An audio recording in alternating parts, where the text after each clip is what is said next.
বিএনপির সংকট, এবং বিএনপির সংকট এসছে, বিএনপির সংকট এত সরাসরি নয়, কিন্তু ছাত্র দলের ভয়ঙ্কর পরাজয়। ছাত্র দলকে, বিএনপির ছাত্র যে সংগঠন, ছাত্র দলের এই শোচনীয় পরাজয়ের পেছনে রয়েছে বিএনপির দীর্ঘদিনের রাজনৈতিক দ্বিচারিতা।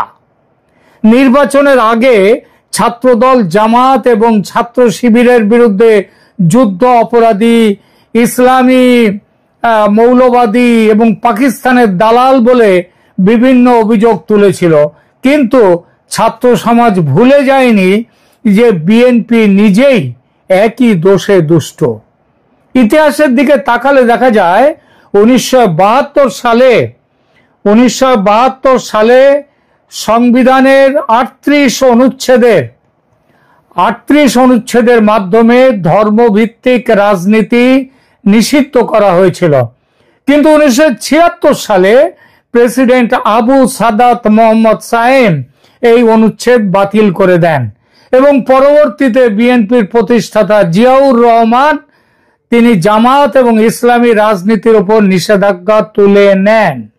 কে তুলেছিলেন? জিয়াউর রহমান, বিএনপির প্রতিষ্ঠাতা। 2001 সালে বিএনপি জামাত জোট সরকার গঠন করে এবং এই দুই প্রধান যুদ্ধ অপরাধী, যারা যুদ্ধ অপরাধী ছিল 71-এ, মতিউর রহমান নিজামী ও আলী আহসান মুজাহিদকে মন্ত্রী বানায়। ঠিক তো? ছাত্র শিবিরের কি করেছে? ছাত্র শিবিরের কৌশল এবং তাদের যে ছাত্রদের সমর্থন, মানে জনসমর্থন, তার কি কারণ? ছাত্র শিবির তাদের বিজয়ের পর একটা দারুণ কাজ করেছে, আমি বলবো। তারা বিজয়ের পর সাধারণভাবে ছাত্ররা এবং ঐতিহ্যবাহী বিজয় শোভাযাত্রা বার করে, কিন্তু ছাত্র শিবির বিজয় শোভাযাত্রার পরিবর্তে রাতভর নামাজ ও দোয়া মাহফিলের মাধ্যমে উদযাপন করার ঘোষণা দিয়েছে। এটি একটি সুচিন্তিত রাজনৈতিক বার্তা। তারা এই বিজয়কে শুধু নির্বাচনী সাফল্য নয়, বরং আল্লাহর দেয়া একটি পবিত্র দায়িত্ব হিসেবে দেখছে। দেখেছেন পার্থক্যটা? ছাত্র শিবিরের বিজয়ের পেছনে কয়েকটা মূল কারণ আছে। প্রথমত, তারা একটি স্পষ্ট আদর্শিক অবস্থান নিয়ে এগিয়েছে। বিএনপির দিশাহীন রাজনীতির বিপরীতে ছাত্র শিবির তাদের ইসলামী আদর্শের প্রতি অটুট আস্থা রেখেছে। দ্বিতীয়ত, ঢাকা বিশ্ববিদ্যালয়ে তাদের আগের কোনো দুর্নাম ছিল না, কারণ তারা আগে কখনো এখানে ক্ষমতায় ছিল না, তাই কোনো পুরনো দুর্নাম তাদের পেছনে টানেনি। তৃতীয়ত, জুলাই আন্দোলনের সময় গঠিত গোপন কৌশল তারা ভালোভাবে রপ্ত করেছিল, যা বিএনপির ছাত্রদল যেটা আয়ত্ত করতে পারেনি। পাকিস্তানের প্রতিক্রিয়া এবং আন্তর্জাতিক যে মাত্রা এই ডাকসু নির্বাচনের, সেটা একটু শুনুন। ছাত্র শিবিরের বিজয়ের পর পাকিস্তানের জামায়াতে ইসলামী তারা অভিনন্দন বার্তা পাঠিয়েছে, আর পাকিস্তান থেকে বলা হয় যে লাহোর হচ্ছে যেমন পাকিস্তানের জামায়াতে ইসলামীর হেডকোয়ার্টার, তেমনি বাংলাদেশের জামায়াতে ইসলামীর হেডকোয়ার্টারও হচ্ছে লাহোর। তো জামায়াতে ইসলামী পাকিস্তান তারা কি বলেছে? তারা বলেছে বাংলাদেশে নতুন ইতিহাস সৃষ্টি হয়েছে।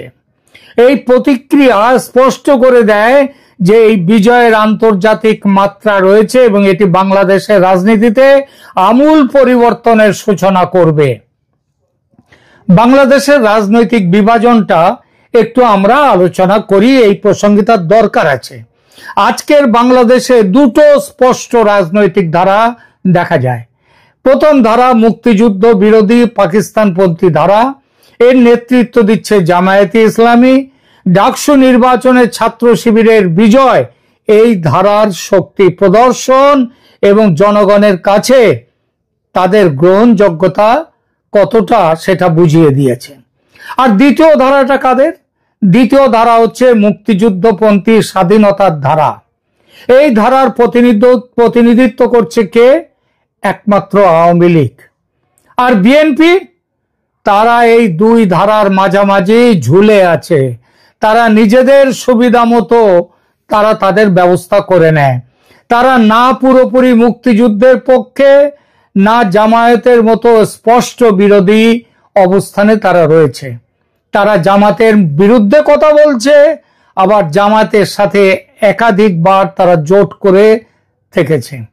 2026 সালের নির্বাচনে এবারে এই যে ডাকসুর নির্বাচন হলো, তার প্রভাব পড়বে। 2026 সালের নির্বাচনের সম্ভাব্য চিত্রটা কি হতে পারে? আগামী ফেব্রুয়ারি 2026 সালে যে জাতীয় নির্বাচন অনুষ্ঠান হওয়ার কথা, তাতে আমরা একটা নতুন রাজনৈতিক সমীকরণ দেখতে পাব। সাম্প্রতিক জরিপে যেটা দেখা যাচ্ছে, বিএনপির সমর্থন 16%, জামায়াতের 11%, আওয়ামী লীগের 9%, কিন্তু 38% ভোটার এখনো সিদ্ধান্তহীন। তারা কোনো সিদ্ধান্ত নেয়নি এখনো। তবে এই সিদ্ধান্তহীন ভোটারদের মধ্যে যুব প্রজন্মের প্রাধান্য রয়েছে, যারা যুব নেতৃত্বাধীন দলের দিকে ঝুঁকতে পারে। আর যারা স্বাধীনতাপন্থী তারা অবশ্যই যাবে, যারা মুক্তিযুদ্ধপন্থী তারা যাবে অবশ্যই আওয়ামী লীগের দিকে, বিএনপির দিকে নয়। আর যারা মুক্তিযুদ্ধের বিরোধী পক্ষে, ইসলামী আন্দোলনের পক্ষে, তারা যাবে জামায়াতের দিকে। বিএনপি কোথাও নেই। জামাত এখন অন্যতম ইসলামী দলগুলোর, অন্যান্য ইসলামী দলগুলোর সাথে জোট গঠনের চেষ্টা করছে। তারা জানে যে একা লড়াই করলে হয়তো কোনো সংখ্যাগরিষ্ঠতা অর্জন করা কঠিন, কিন্তু একটি শক্তিশালী ইসলামী জোট গঠন করতে পারলে তারা প্রধান শক্তি হিসেবে আবির্ভূত হতে পারে। সে সম্ভাবনা যথেষ্ট। বিএনপির দুর্দশা তাহলে কোথায় এবং বিএনপির ভবিষ্যৎ? বিএনপি এখন একটি গভীর রাজনৈতিক সংকটের মধ্যে দিয়ে যাচ্ছে।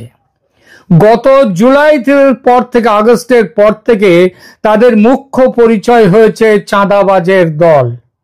একদিকে তারা জামায়াতের সাথে দীর্ঘ জোট করেছে, তারা অন্যদিকে এখন জামায়াতকে যুদ্ধ অপরাধী বলে আক্রমণ করছে। যখন ধানমন্ডির 32 নম্বর বাড়ি ভাঙার বিরুদ্ধে তাদের কোনো ভূমিকা নেই, 32 নম্বর হচ্ছে স্বাধীনতার সপক্ষের সেই বাড়ি, সেটা একটা তাদের তীর্থস্থান স্বাধীনতাপন্থীদের, মুক্তিযুদ্ধপন্থীদের। আর সেখানটায় সেদিন কিছু করেছে বিএনপি কোনো প্রতিবাদ করেছে? কিছুই করেনি। সামনাসামনি তো প্রতিবাদ করেনি।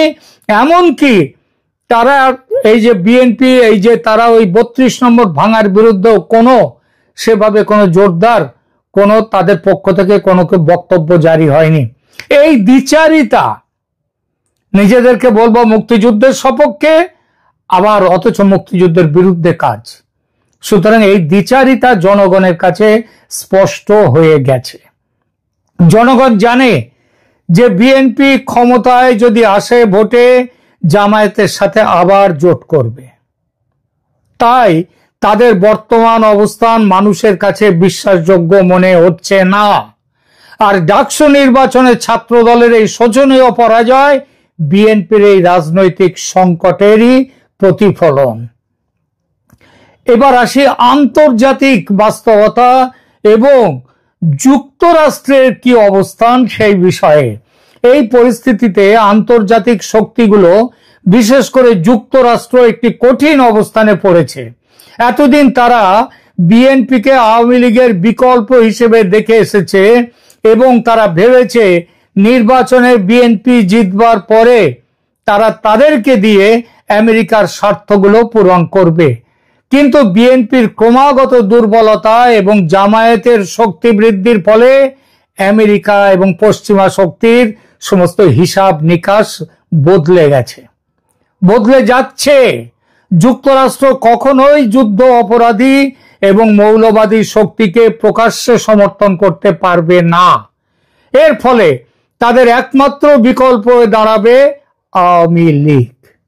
যদিও তারা শেখ হাসিনার শাসনের বিষয়ে সমালোচনা মুখর ছিল, কিন্তু বাস্তবতা হলো গণতন্ত্র, মানবাধিকার এবং ধর্মনিরপেক্ষতার প্রশ্নে আওয়ামী লীগ হচ্ছে তাদের নিকটতম মিত্র, যে যখন বিএনপি মাঠে নেই। এবার ডাকসু নির্বাচনের এই ফলাফল আমাদের কয়েকটা গুরুত্বপূর্ণ শিক্ষা দিচ্ছে। প্রথমত, জনগণ স্পষ্ট রাজনৈতিক অবস্থান চায়। দুমুখ নীতি এবং সুবিধাবাদী রাজনীতি, যেটা এখন বিএনপির ধর্ম হয়ে দাঁড়িয়েছে, সেটাকে তারা পছন্দ করে না এবং এই রাজনীতির যুগ শেষ হয়ে যাচ্ছে। দ্বিতীয়ত, আদর্শিক রাজনীতির গুরুত্ব বাড়ছে। যারা তাদের আদর্শের প্রতি সৎ এবং অটুট, তারাই জনসমর্থন পাচ্ছে এবং পাবে। তৃতীয়ত, তরুণ প্রজন্ম রাজনীতিতে নতুন মাত্রা আনছে। তারা পুরনো দলীয় রাজনীতি চেয়ে আদর্শ ভিত্তিক রাজনীতিকে বেশি গুরুত্ব দেয়। এটা দুদিকেই আছে। যেমন মুক্তিযুদ্ধ বিরোধীর দিকেও প্রচুর তরুণ আছে, তেমনি মুক্তিযুদ্ধের সপক্ষে হয়তো তার থেকেও বেশি তরুণ রয়েছে। তাহলে ভবিষ্যতে কোন দিকে চলবে? আগামী দিনগুলোতে বাংলাদেশের রাজনীতি দুটো স্পষ্ট ধারায় বিভক্ত হয়ে যাবে। একদিকে থাকবে জামায়াত নেতৃত্বাধীন ইসলামপন্থী জোট, অন্যদিকে আওয়ামী লীগ নেতৃত্বাধীন মুক্তিযুদ্ধপন্থী শক্তি। আওয়ামী লীগকে নিয়ে আসতেই হবে নির্বাচনে, নইলে নির্বাচন হবে না, এটাও পরিষ্কার জেনে নিন। এবং আওয়ামী লীগ এলে আওয়ামী লীগ হবে মুক্তিযুদ্ধপন্থী শক্তির, তাদের যে সেই শক্তি হবে আওয়ামী লীগ। বিএনপির জন্য এখন সময় এসেছে আপাতত তাদের রাজনৈতিক অবস্থান স্পষ্ট করার। সেটা দুই একদিনের কাজ নয়। গত প্রায় 30-40 বছর ধরে যে রাজনীতি, যে সাম্প্রদায়িক রাজনীতি তারা করে এসছে, তার মানুষ তো একদিনে ভুলবে না, ভুলাতে গেলে সময় লাগবে। যারা মুক্তিযুদ্ধের আদর্শে বিশ্বাস রাখেন, স্বাধীনতাকে ভালোবাসেন এবং ধর্মনিরপেক্ষ গণতান্ত্রিক বাংলাদেশ চান, তাদের অবস্থান স্পষ্ট হতে হবে। কারণ আগামী নির্বাচন শুধু ক্ষমতার প্রতিযোগিতা নয়, এটি হবে বাংলাদেশের আত্মার লড়াই। বাংলাদেশের আত্মার লড়াই আমাদের সবাইকে মনে রাখতে হবে, বাংলাদেশের সবাইকে মনে রাখতে হবে। 1971 সালে 30 লক্ষ শহীদের আত্মত্যাগের বিনিময়ে 2 থেকে 3 লক্ষ নারীর তাদের সম্মানের বিনিময়ে আমরা বাংলাদেশ পেয়েছে একটি নতুন রাষ্ট্র, স্বাধীন বাংলাদেশ। সুতরাং বাংলাদেশের মানুষের তাদের সামনে তাদের নিজেদেরকে প্রশ্ন করতে হবে, তারা কি সেই স্বাধীনতার আদর্শ রক্ষা করবে, নাকি আবার পেছনের দিকে হেঁটে পূর্ব পাকিস্তানের দিনে ফিরে যাবে। ডাকসু নির্বাচনের এই ফলাফল একটি সতর্ক বার্তা। বাংলাদেশের মানুষের এখনই সচেতন হতে হবে এবং সঠিক পথ বেছে নিতে হবে।